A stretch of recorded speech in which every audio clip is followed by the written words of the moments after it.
All right. So this is our weekly hypnosis talks with me, Jasiah, and Pete. And today we decided we wanted to talk about, are memories real? So last time Pete and I were talking, he was telling me that he's thinking maybe they're not so real. So why don't you tell us why you're thinking that? Yeah, and it's so it's a mixture of they're real, but they're real from our perception, not necessarily reality, right? And so it is one where they did a study on 9/11, right? They waited 20 years till after, and they asked people, what do you remember, right? And there was this group of people um, who they go, oh, I remember the smoke coming into the window. I remember us coughing. I remember all these scary things, right? And then they were like, well, according to all the reports and everything that happened that day, they were in Connecticut, far enough away where there was no smoke. They were in the opposite direction of the winds in general. and, and so why did they remember the smoke? Right? Why do they remember coughing? You know, and it's one where in the study they really talked about how our mind takes in so much information at once that when there's these little gaps, it has to try and put something there to make sense, right? And so they probably, were like, oh, I saw it on the television, and the mind just kind of goes, well, I was scared. I wouldn't be scared of a television. It had to be real. Like there had to be the smoke in the room, right? And so when it comes to the work we do, when we work with memories, does it matter if they're real as far as factual real, or does it only matter because it's their perception of what was or is real? Yeah.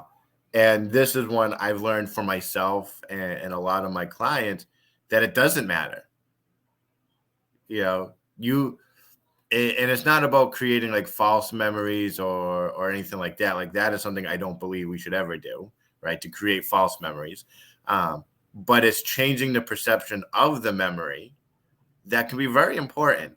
Um, and it's one for me where changing the perception of the memory might happen before that memory even occurred to them, right? So one of my big techniques is going back to the womb and teaching, uh, us when we're one single cell, everything that's going to happen in our life, the good, the bad, the people that come in, the people that go out, the ones that help us, the ones that hurt us, right?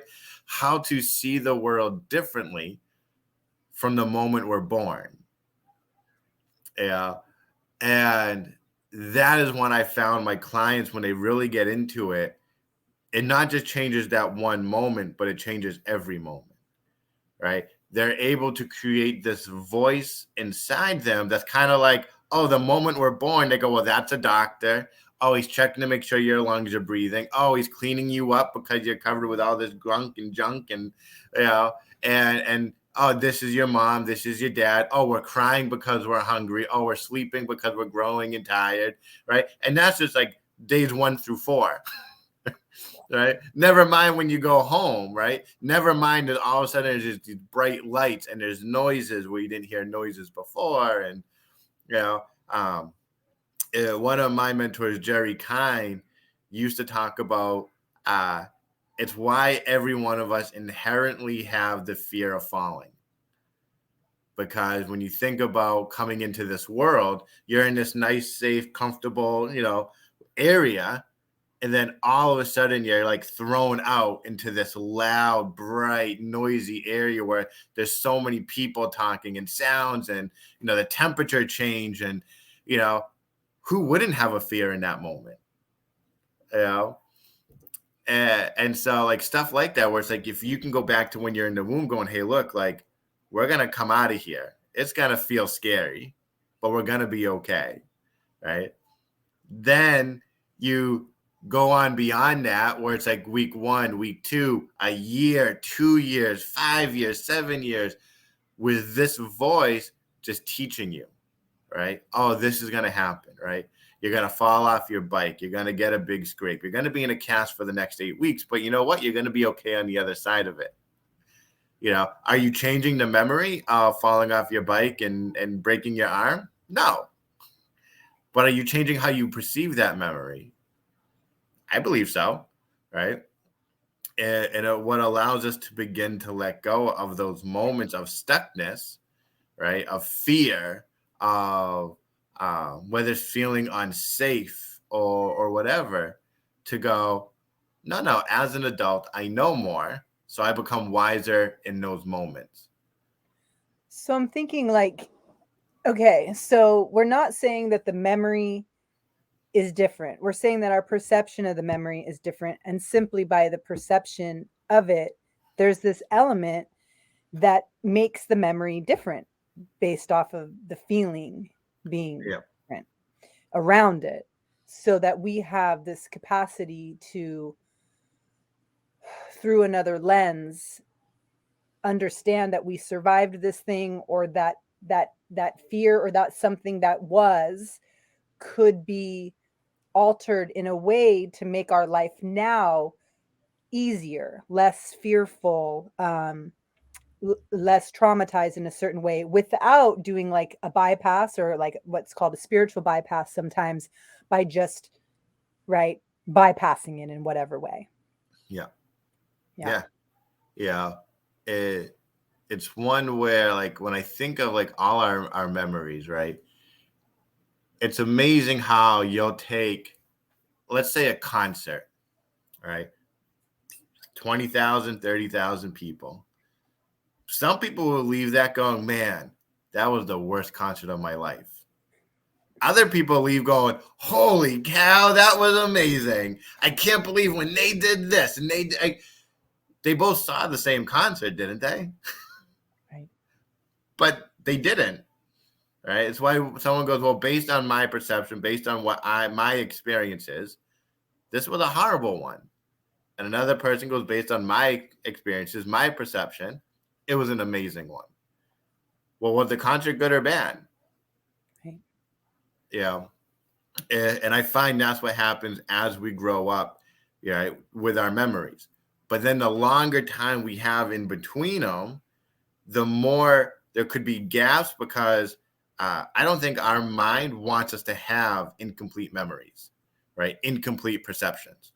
I think it wants, it desires them to be complete. And so it's kind of, I think of Jurassic Park, where they're creating the dinosaurs and like, well, we took a little bit of this from a frog and we took this from, a scuttlefish or whatever, right? Octopus, to make the dinosaur. Is I think our mind does the same thing, where it goes, oh, this is like this situation. Let's put that there. Oh, that's like this situation. Let's put that there. Right. To make it complete. Um, but it's not perfect. But we get stuck in it because then it starts playing that little loop of that incomplete memory with these different things it was able to throw in there, maybe like Frankenstein's monster, right? Right. To where it can do stuff, whether good or bad, right? Mm-hmm. It was one where I was talking with one of my friends recently, where she was talking about trauma for her kids, right? She goes, I don't want my kids to have trauma growing up. She's like, I grew up with trauma, right? I don't want them to grow up with trauma. And I was like, well, you can't have them live in a bubble, right? Because that creates its own type of trauma, right? That's where you may get the extreme end of cleanliness, OCD, right? Because they're in that bubble. But if you let them go too far on the other end, well, now they go, well, no one cares about me. I get to do whatever I want. And that creates another kind of trauma, right? And so what's the answer? And for me, with my daughter and everything, it's just understanding that good things are going to happen, bad things are going to happen. What perceptions can I give her during the bad times that has her feeling safe still? Right. Yeah. because to me, trauma typically comes from a feeling of lack of safety, lack of knowing I'm going to be okay. You know, and then for me, I'm a believer I can't tell people what to feel, right? I don't think it's my job to be like, you should be feeling good right now, right? You should be happy. You are okay.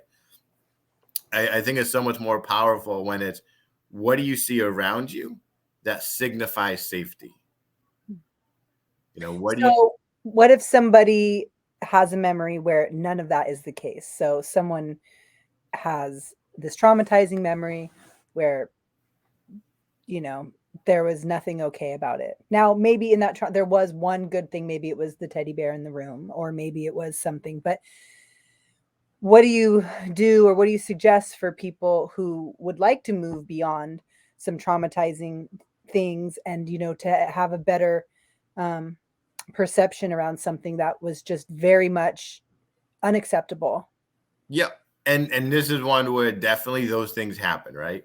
Um, what I go to is a safe time before the event and then a safe time after the event, right? Because this is one where if we think of whether it be fears, phobias, trauma, right? What happens is we get stuck on a little tiny loop, right? We're not playing the big picture. We're not playing the full movie. It's one little part of a scene, right? And then what happens is we forget about everything else. And so when the mind can go, uh, oh, we were safe before, right? Whether, let's say it's a child who's afraid of the dark, right? You can go, all right, so in your mind, you're safe before. What are you doing? Well, maybe they're sitting on the couch eating popcorn, watching a movie with the family, right? And then comes the moment of having to go to bed and it's dark, right? And they go, I can't see anything. And that's what's scary. You go, okay, what point after that do you know you're safe, right? For, I'd say in this situation, it's probably the morning, right? And you go, all right, so in the morning and you feel safe, how do you know you're safe? Well, I can see out the window, I can see the light, I'm getting up. It's, all these things that signify safety. You go, okay. The boogeyman So didn't get me. yeah, the boogeyman didn't get me, right? I woke up, right? And so when you start going, okay, so let's go back to you watching the movie. Now we're going to go through that horrible scene of, oh, you're going to bed. Oh, I actually fall asleep pretty quickly. You awaken this morning. And they go, oh man, that was kind of scary, but I know I'm okay, right? You run through that every time looking for things to make it better, to make it easier, right? And they say that the magic number for these is usually like 6 times, 7 times, but some people it could be 21 times, right? There's no unfortunate solid number, but just every time you do it, you just look for ways on why it feels better, right? And what you're doing is you're creating that full scene of that event. And then once the mind goes, yes, I am safe. I've done this hundreds of times now and I'm safe. It'll start feeling safe in all those other times. Yeah. So, what I'm hearing is, in general, when someone has a trauma or something that's really painful, it loops just in that painful thing. And so, Yep. what we're doing is expanding the memory to safety, hardship, back to safety. So, you're going from this small, acute, hard situation to expanding the memory of having safety on both sides so that you know that you might go through that, but that before you were okay and after you were okay. And then you repeat that over and over. And so, you're expanding that memory to be have more than just this one pinpoint of Yep. it. Yeah, Yeah, right. You're expanding the perception, the awareness, the understanding of the whole situation. yeah. Right. I love This that. this It's great. this is one where it to me it follows the universal law of relativity. Some people call it the law of cycling. Some people call it the law of ebb and flow. Where through our life there's going to be good times and bad times. Right. We can't just be always flowing in good. Right. And we always can't be flowing in bad. And with every event, there is some kind of good before and after. But in that moment, that's when we feel like we're drowning. we can't see the good on either side because we feel like we're drowning. And when the mind can begin to go, like just like a wave, it went up and went down. Oh, and we're back up. It's okay to no longer just stay in that low, drowning moment. You know, um, and yeah, it's to me, it's one of the most powerful things we can do with pretty much all our memories that we don't like. Uh, because if we really look at them, they were very temporary. Um, as far as they may have been repeated, but the moment itself probably took minutes or hours, right? Versus how we think of it in our mind as being eternal. Okay. So that's another thing, is that often these memories become kind of eternalized or memorialized. And sometimes we even give a certain level of attention, or like high level, like I'm thinking, giving it a title, like giving it this Yeah, this something that they can't quite think of that word, when maybe it doesn't need, maybe you've put it on a pedestal, or you've put it in a focus in a way that it doesn't deserve, or knowing at least that you have a choice to give it a different light, give it a different attention, put it on a different, maybe from up here to down here. Just because it's a memory that you remember, we have the capacity to change its significance, to yeah, change the light on it, to change the weight of it. exactly. Yeah. It So like I say one of the first exercises I do with most of my clients is I call it cleaning house, right? For this very reason. Yeah. Whether sometimes I'll call it, we put it on a pedestal, right? Like we have such high value because we feel like we need it, right? Now, I always kind of joke about it as when we're kids, right? If we have an older brother, sister, or whatever, and they were playing with something and they come up and they just take it away, right? And we get angry, right? Now, that anger in that moment is justified, right? But how many of us carry that anger for years, right? How many stories do we hear? We go, oh, 4 years ago, she did this, right? That's why I don't talk to her. That's why I don't, hang out with them, right? We're holding on to that anger. So if we put it on a shelf in our mind to go, I got to hold on to this. I can't throw it out, right? We do that enough times. Our mental house is just cluttered with boxes and boxes of stuff at one point that was useful that's no longer useful, right? And they begin to create our bad habits, our bad responses, and emotions, and limitations. Because if we think of our storage space can only hold so much, if we're filling it with all the anger and the frustration and the limitations and the sadness, there's no room for anything else, right? And so we have to begin to go in, start to look in those boxes and go, no, I don't need this anymore, Mm. right? I'm going to put something better there. I'm going to make space for growth, for expansion, for whatever, right? But if we don't do that, it's one where, yeah, I see it all the time where people are like, oh, yeah, like, when we were kids, right? I think a perfect example of my life. Um, as a young child, my family went down to the Cape Cod in Massachusetts for a like a summer trip. And one day, I guess, I had to be 6 or 7, what people tell me. I was watching cartoons, right, sitting on the floor at the cottage. My brother came in, just kicked me in the back of the head and kept on walking. And for me personally, I don't remember, like I remember it happening, but like I don't remember anything. And the way my family describes it is that I kind of just fell over and I got back up and I just kept on watching TV, right? Now, how many of us would that have happened where you gotten up and started just attacking, like, your brother out of anger, right? And then going, oh yeah, my whole life, I remember.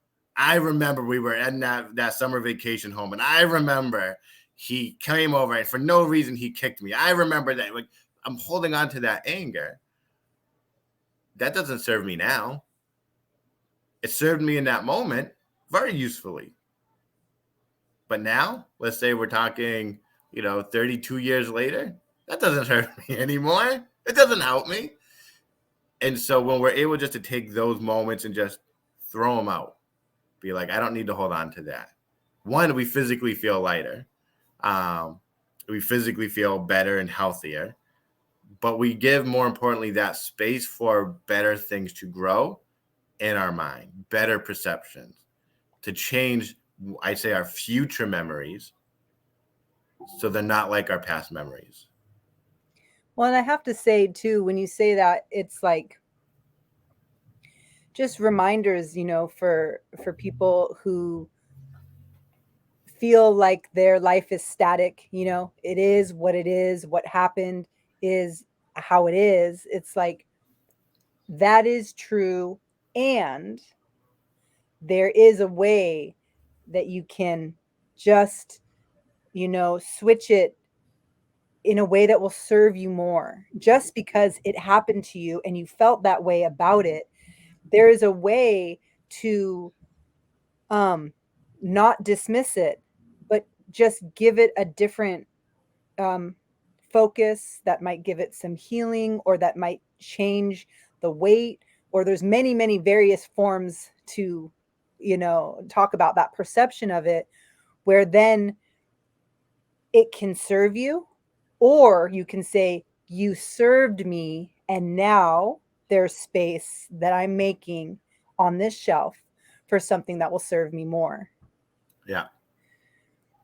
And Yeah. so in that way, the memories that the kind of what we were talking about, like, are memories real? Maybe memories aren't real, would be, it's this kind of thing to contemplate, like,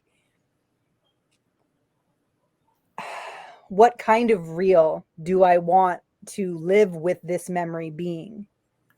Yeah. Something like that, opposed to just this happened. Yeah. Yeah. And it's one, I love that because, what kind of real do we want this memory to be? I think is a great question to ask ourselves. Right. That's good. Because if I think about it, like, let's say I was 4 years old and a man or woman came towering over me.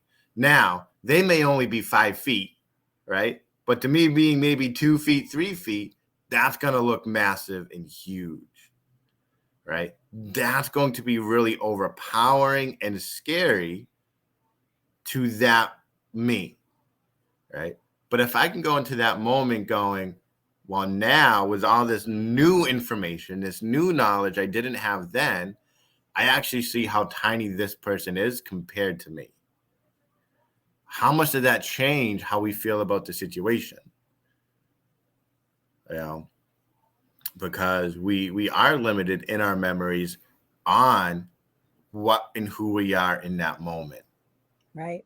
And that it's like, again, that we don't want to dismiss what it was, but know that how we felt as a 4-year-old or a 6-year-old is completely valid. But do we want that 4 and 6-year-old emotion and mentality to dictate our 30, 40, 50, 60-year-old experienced life? It's like, Yeah. well, maybe we want to adapt it to now. And part of it might be by parenting or nurturing that part, so that it can then be free to kind of grow to where you are now and serve you in a way that will um, still be nurtured from that moment of that younger self, while also allowing it to kind of like unfreeze from that experience and grow with you through the experience, right? And Right. perhaps that memory, I'm just seeing in my eye, like, that there'd be a chance that that memory that was something, once it unfroze and was able to grow, that it might be something you couldn't even imagine that it would ever be. Yeah. Right. It's one where I'll think of a client a little while ago. Growing up, his dad was a severe gambler, right? It was one where his dad would take his paycheck and he would be like, "Hey guys, I got you a bag of oranges. That's what you get to eat for the week." Well, he would go out and spend the rest of the money on gambling and losing 9 out of 10 times, right? Every now and again, he would win big and he'd be like, right? But even when he won big, he didn't give it back to his family. He went out with his friends and he celebrated with them, right? And so for him as a child growing up into an adult, in a lot of ways, it worked out really well for him, right? In a lot of ways, it was, I pushed myself because I will never be in that position again, right? And he became like an executive in a big company. Like it was a huge drive and motivational factor in him. With that being said, it was also a huge limiting thing because he was also very afraid, right? He was very afraid of losing it all, right? So the moment something kind of got like tricky, he would shut down. And then he would start to slide backwards. And then all of a sudden something would kick in and he'd be like, no, I'm getting too close to that. Let me get back up there. And he didn't want that slide anymore, right? And it was just working on him through like that feeling he had then to go, instead of being afraid, right, of that, it's, well, I'm grateful for that experience. And when he filled it with that gratitude of, yeah, he didn't like it, but he's thankful for it, that now when something gets tricky, he goes, man, that reminds me of that time where, yeah, we did struggle having to eat. But I am grateful for that moment because it allows me to stay level-headed and keep moving forward now. Right. Where before it was, well, I'm sliding backwards. Oh, no, I'm afraid. It's no, I'm thankful for it, right? As much he would had, or he did have a lot of hatred towards his dad, rightfully so, right? His dad did not take care of him in any way, shape, or form. But now he looks at it and goes, you know what? My dad was flawed. He had a problem. I'm okay with him having a problem because I am a lot stronger now. And so it's not like he's filled with love and passion and be like, oh my God, I want my dad in my life. But he's learned to go, it's okay. I'll let that be because that was his problem, not mine. And for so many years, I made it my problem. Yeah. Yeah. And I remember after that session, right, he left going, I literally feel like a helium balloon, as if I'm floating physically. And he goes, I know I'm not floating. And he goes, I know that sounds crazy. He goes, but it's like a huge, like heavy feeling was finally gone. And it was one where he came back like a week or two later. He was like, my wife this whole week is like, something's different. You've changed. Like your attitude, the way you talk, the way you hold yourself, the way you present yourself has changed, like in a good way. But that's the power of those memories, is the memories of his father didn't change. Like he can still go, oh yeah, my dad was a gambler. Oh yeah, my dad used to give us a bag of iron to go, that's your food for the week, right? He can still say those things, but versus coming from fear now, it comes from okayness and acceptance and even gratitude that he had them. Yeah, it's a great description. It's really fascinating. I've even seen cartoons drawn, where they draw that, where there's one scene and one person, says one thing and one person says the other. It's so much his perception. And also, just through the brain, the science of the brain, as scientists have found, and the ophthalmologists, it's like we only perceive that which we can and what the brain sees as patterns. So there's actually way more happening than we can even see, on a like scientific, just physical level of the way our body is constructed. So it makes perfect sense that it's also happening on a, kind of on a more, mental. I mean, there's like the physiological, and then there's this, what we're talking about. Of course, it would mirror. Yeah. So Yeah. this is a cool exercise that you can do, preferably with someone. You can do it yourself, but is to me a lot more fun and cooler when you do it with someone else. Because this is, to me, the physical representation of this whole experience, how people feel. If you take someone's hand, right? You take your hand and you push down and you tell them to push up, right? Do that for maybe 15, 20 seconds, right? Where full force, right? Then all of a sudden you just say, all right, 1, 2, 3, we're just going to stop pushing and resisting. Like 1, 2, 3, stop. And the arm will just naturally float up. Because to me, it's when we're putting so much pressure and fight onto these moments, it creates a physical drain and stress and just tiredness. And the moment we just stop, the lightness of everything just starts to rise.